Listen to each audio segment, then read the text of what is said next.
किसी गांव में सोहनलाल का एक बहुत गरीब परिवार रहता था। कविता, इस बार तो बरसात में हद ही हो गई। हमारी फसलें खराब करने के बाद भी इंद्रदेव को चैन नहीं आया। अभी भी बारिश होती ही चली जा रही है। अब बारिश हो या ना हो उससे क्या फर्क पड़ता है, पूरे साल की मेहनत तो बर्बाद चली ही गई। सुरेश अपने माता पिता की ये सब बातें सुनकर बहुत परेशान रहता था। वो उसी वक्त बरसात में अपने घर के बाहर चला गया और अपने पानी से लबालब भरे हुए खेतों की तरफ देखकर सोचने लगा, आखिर कब तक ये फसलें हमें खिलाती रहेंगी? भले ही माँ बाप मुझे कुछ कहते नहीं है, लेकिन मेरा तो फर्ज बनता है उनकी मदद करने का। तभी सुरेश के गांव का ही एक दोस्त मुकेश ने उसके कंधों पर हाथ रखा। क्या सोच रहा है सुरेश? अब इन खेतों की तरफ देखने से क्या फायदा? सारी फसलें तो बर्बाद हो गई। तू नहीं समझेगा मुकेश, तेरे पिता जमींदार जो ठहरे। अरे तू क्यों कुछ नहीं करता? क्योंकि खेतों के ऊपर छत तो बनाई नहीं जा सकती और ना ही बारिश पर ही कोई लगाम लगा सकते हैं। मैं इस गांव में रहकर क्या कर सकता हूं? अपने माँ बाप को छोड़कर तो जा नहीं सकता। अरे तुझे बाहर जाने की क्या जरूरत है? इसी गांव में रहकर कोई काम शुरू कर दे। हर काम को शुरू करने के लिए पैसे लगते हैं और मेरे पास इतने पैसे नहीं है। सोचा था फसल तैयार हो जाएगी तो उन पैसों से कोई दुकान खोल लूंगा, पर वो भी बर्बाद हो गई। मेरे पास तेरे लिए एक प्लान है जिसमें कोई पैसा नहीं लगेगा। थोड़ा बहुत पैसा लगेगा तो उसमें मैं तेरी मदद कर दूंगा। ठीक है, बता क्या प्लान है? तेरे घर में तवा तो होगा ही। अपने घर के बाहर ही तू आलू के पराठे, बैगन के पराठे, टमाटर के पराठे ये सब बनाकर बेच। वैसे भी इस गांव में ऐसी कोई दुकान भी नहीं है, बहुत भीड़ लगेगी। सुरेश को ये वाला प्लान थोड़ा ठीक लगा। ठीक है यार, लेकिन थोड़ा बहुत सामान खरीदने के लिए पैसे चाहिए, तो 5,000 रुपए तू अपने पिता से मुझे दिला देना। अगले दिन मुकेश उसे लेकर अपने पिता के पास गया। वो गांव के जमींदार थे। ठीक है, तुम इसी गांव के हो, तुम्हारे पिता को भी मैं जानता हूं, तो मैं तुम्हें पैसे देने के लिए तैयार हूं। लेकिन अगर 3 महीने के अंदर तुम मेरे पैसे ना लौटा पाए तो मुझे गुंडा मत कहना, समझे? अरे पापा, ये आप कैसी बातें कर रहे हैं? ये आपका पैसा लेकर कहां भाग जाएगा? ये तो मुझे भी पता है कि ये कहीं नहीं भाग जाएगा। बिना मेरी परमिशन के इस गांव से कोई नहीं भाग सकता, लेकिन मुझे मेरे पैसे तो टाइम पर चाहिए। फिर चाहे तेरा दोस्त हो या फिर खुद तू ही क्यों ना हो, ऐसे ही मैं जमींदार नहीं बन गया बेटे। सुरेश के पास और कोई रास्ता नहीं बचा था। उससे अपने घर की हालत देखी नहीं जा रही थी, इसलिए वो जमींदार की बात मान गया। ठीक है चाचा, मुझे आपकी बात मंजूर है। अगर मैं 3 महीने में पैसे ना दे पाया तो आपको जो सही लगे वो मेरे साथ कर लेना, क्योंकि अगर मैंने कोई धंधा शुरू नहीं किया तो वैसे भी मेरे परिवार के पास मरने के अलावा कोई दूसरा चारा नहीं बचेगा। तो इस तरह से जमींदार ने मुकेश को 5,000 रुपए दे दिए और एक पेपर पर साइन भी करवा लिया, जिस पर लिखा था कि अगर मैं 3 महीने में पैसे नहीं दे पाया तो जमींदार साहब मेरे साथ कुछ भी कर सकते हैं। अब तू आराम से जा। 3 महीने क्या, कुछ ही दिनों में तू मेरे पिता के पैसे वापस कर देगा, क्योंकि इस गांव में फास्ट फूड की वैसे भी कोई दुकान नहीं है। बरसात में पराठे और चाय सभी लोग खाएंगे तेरे पास आकर। लेकिन कहते हैं ना, जिस इंसान को समस्याएं घेर लेती हैं फिर समस्याएं उसका पीछा इतनी जल्दी नहीं छोड़ती। वहीं अगर किसी इंसान के पीछे सफलता एक बार पड़ जाती है तो फिर वो सफलता भी उसका पीछा नहीं छोड़ती। अगले दिन ही सुरेश ने अपने घर के बाहर चाय और पराठों का ठेला लगा लिया। बेटा, मैं भी तेरी इस काम में तेरी मदद करूंगा। अरे नहीं पिताजी, अभी तक आप अकेले ही तो सारा काम करते थे, मुझे कुछ भी नहीं करने देते थे। तो मेरा भी फर्ज बनता है कि जब मैंने अपना काम शुरू किया है तो मैं आपसे भी कोई मदद ना लूं। सुरेश की बार बार जिद करने के बाद सोहनलाल घर के अंदर चला गया। चलो अच्छा है, कम से कम हमारे बेटे की आंखें तो खुली। अब उसे अपने मन के हिसाब से काम करने दीजिए। उसका जवान खून है, वो तरक्की जरूर करेगा। पहले दिन से ही उसके ठेले पर भीड़ लगने लगी। सुरेश बहुत खुश था और बहुत मेहनत से सभी को चाय और पराठे खिला रहा था। अरे अरे वाह बेटा सुरेश, ये आलू के पराठे तो कमाल के हैं। अरे भाई, मेरे लिए पनीर के पराठे लगाने जरा। अभी लगाता हूँ। तो इस तरह पहले दिन ही उसकी दुकान रॉकेट स्पीड से चल पड़ी। आसपास के गांव से भी उसके पास लोग आने लगे। पहले दिन ही उसने 1,000 रुपए कमा लिए।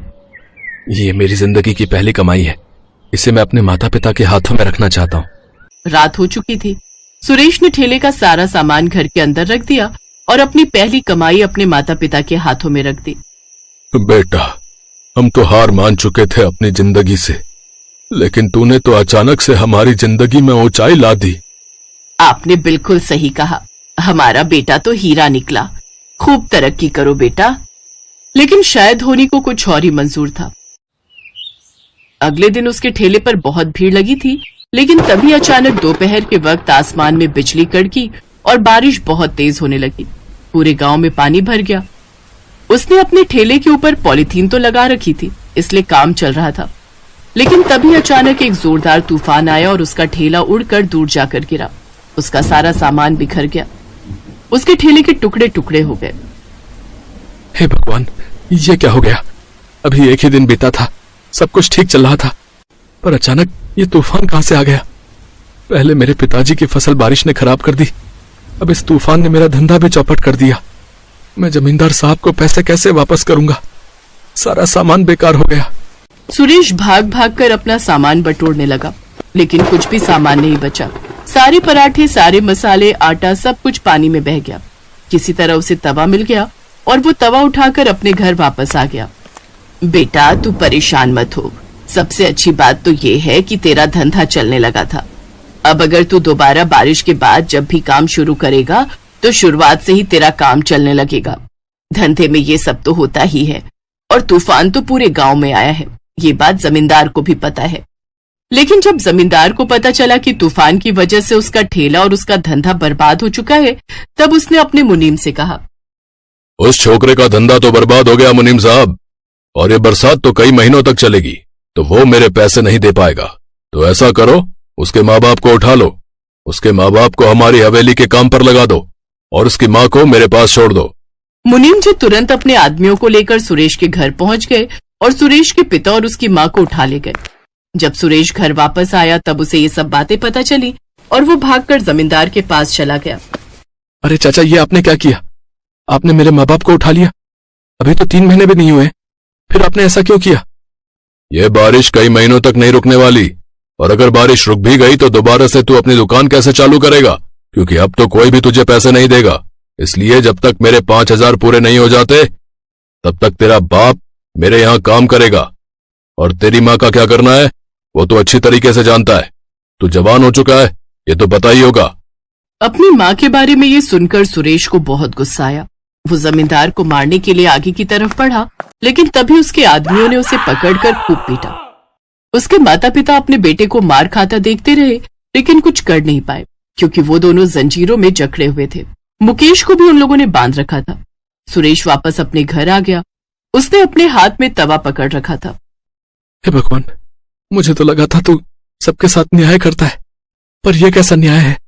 जो इंसान सबके साथ बुरा करता है उसके साथ तो हमेशा अच्छा होता रहता है, और जो इंसान अच्छाई के रास्ते पर चल रहा था उसे तू बर्बाद करने में एक कसर भी नहीं छोड़ता। जब मेरे परिवार के साथ इतना बड़ा करना ही था तो हम तीनों को जान से ही मार डालता। ये कहते कहते गुस्से में सुरेश ने अपना तवा जमीन पर पटक दिया, लेकिन वो तवा टूटा नहीं, बल्कि उस तवे से एक आवाज आई, बेटा, ऊपर वाला किसी के साथ गलत नहीं करता। पाप का घड़ा एक दिन भरता जरूर है, और आज भर चुका है। अब ये तवा साधारण तवा नहीं रहा, बल्कि जादुई तवा बन चुका है। इसे ऊपर वाले की भेंट समझ।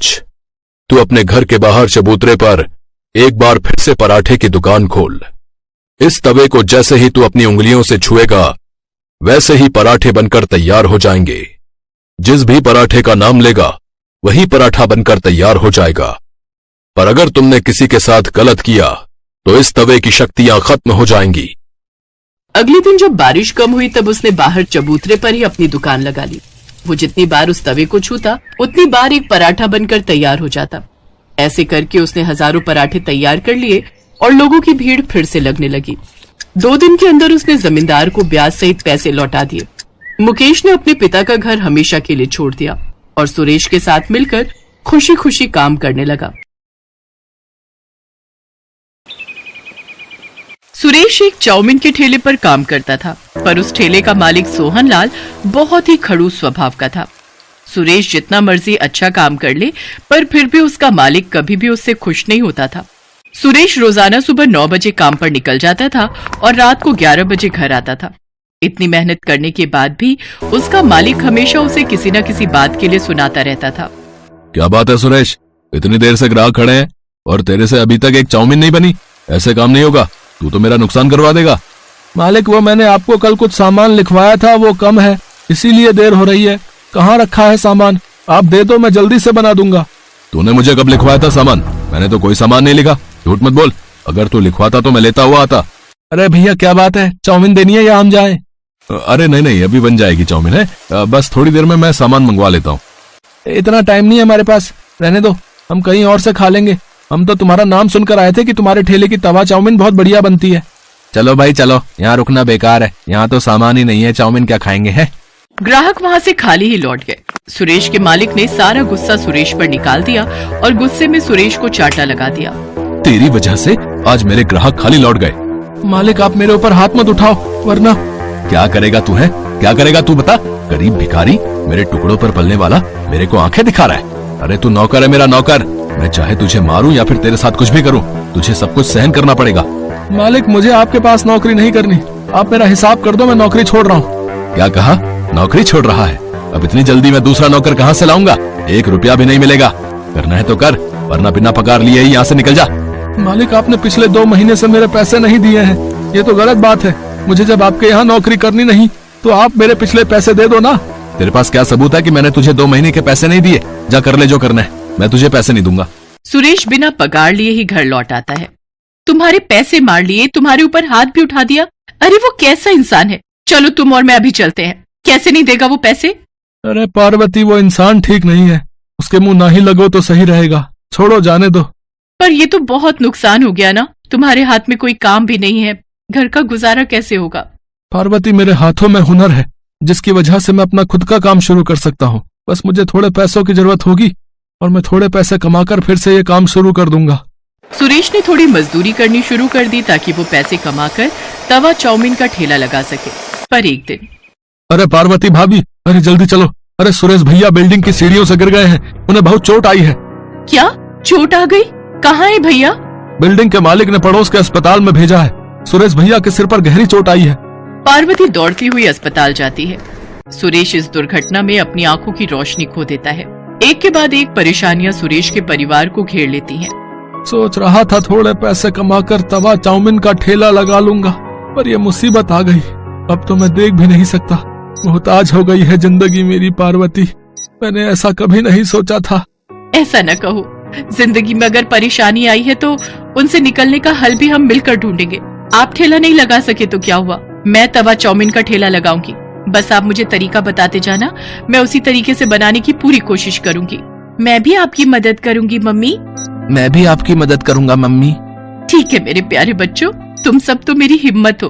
पार्वती उधार पर चाउमीन बनाने का सामान और ठेला ले लेती है। सुरेश उसे बोल बोल कर तवा चाउमीन बनाना सिखाने लगा। जब पार्वती बाजार में तवा चाउमीन का ठेला लगाती तो सुरेश और बच्चे भी उसके साथ ही रहते। पार्वती धीरे धीरे बहुत ही बढ़िया तवा चाउमीन बनाना सीख गई। ग्राहक भी पार्वती के ठेले पर आते तो तवा चाउमीन की बहुत तारीफ करते। सुरेश भैया ये सब कब हुआ? आपको मैंने सोहनलाल के ठेले पर कई बार तवा चाउमीन बनाते हुए देखा है। आवाज तो जानी पहचानी लग रही है। पहले के ग्राहक मेरे बहुत अच्छे बातचीत वाले हो गए थे। क्या करूं भैया, मालिक ने अपने ठेले से निकाल दिया था। मजदूरी करके थोड़े पैसे कमाने थे तो यह हादसा हो गया। कुछ ग्राहक तो सुरेश को पहले से ही जानते थे। जब उन्होंने उसकी ये हालत देखी तो उन्हें भी बहुत दुख हुआ। धीरे धीरे पार्वती के तवा चाउमीन ठेले पर भीड़ लगने लगी। पर एक दिन सुरेश के मालिक सोहनलाल को जब ये बात पता चली कि उसके सारे ग्राहक सुरेश के ठेले पर तवा चाउमीन खाने के लिए जाते हैं तो वो जलन से भर गया और उसने कुछ गुंडों को सुरेश के ठेले पर धमकाने के लिए भेजा। चलो हटाओ रे, ये चाउमीन का ठेला हटाओ यहाँ से, यहाँ कोई ठेला नहीं लगेगा। कैसे नहीं लगेगा? हमने तुम्हारा क्या बिगाड़ा है जो तुम हमारा ठेला यहाँ से हटवाने लगे हो? तुम लोग ऐसे नहीं मानोगे हैं? चलो भाई तोड़ दो इसका ठेला। पार्वती ये लोग हैं कौन, जरा पूछो तो। ओए, हमें सोहनलाल जी ने भेजा, समझा? उनके सारे ग्राहक तुम्हारे ठेले पर आने लगे हैं और वो ऐसा कभी नहीं चाहते। इसलिए उन्होंने कहा है कि तू अब ये काम बंद कर। इस एरिया में बस उनका ही तवा चाउमीन का ठेला चलेगा, समझे? या कुछ और समझाए? हमें धमकी दे रहे हो? बाजार के बीच में खड़े हैं, अभी आवाज लगाऊंगी तो लोग इकट्ठे हो जाएंगे। अरे भाइयों बहनों जरा हमारी मदद करो, देखो ये गुंडे हम गरीबों पर जुल्म कर रहे हैं। क्या हुआ बहन जी, चिंता मत करो, हमारे होते हुए गुंडे आपका कोई नुकसान नहीं पहुंचा सकते। चिंता मत करो, हम अभी इनकी वीडियो बनाकर सोशल मीडिया पर डालते हैं। क्या नाम बता रहे थे भैया, तुम्हें किसने भेजा है? गुंडे थोड़ा घबरा जाते हैं। उनके आसपास लोगों की भीड़ जुटने लगती है।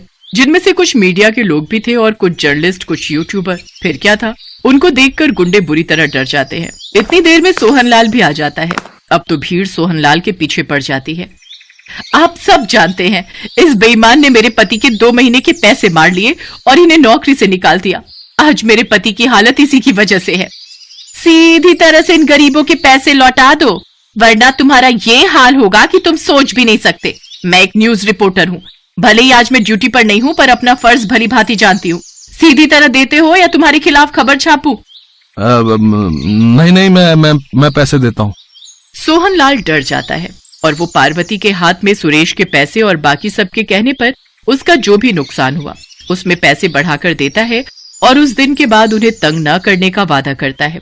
काफी लोग सुरेश और पार्वती की मदद के लिए आते हैं और फिर सुरेश का इलाज भी करवाने के लिए बहुत से लोगों ने मदद की, जिससे सुरेश की आंखों का ऑपरेशन हो गया और उसकी आंखों की रोशनी फिर से लौट आई और सुरेश और पार्वती दोनों मिलकर अपने तवा चाउमीन के ठेले पर मेहनत करने लगे। हेलो दोस्तों, कैसे हैं आप सब? हमारी कहानियाँ देखने के लिए हमारे चैनल को सब्सक्राइब कीजिए और हाँ, बेल आइकॉन पर क्लिक करना मत भूलिएगा।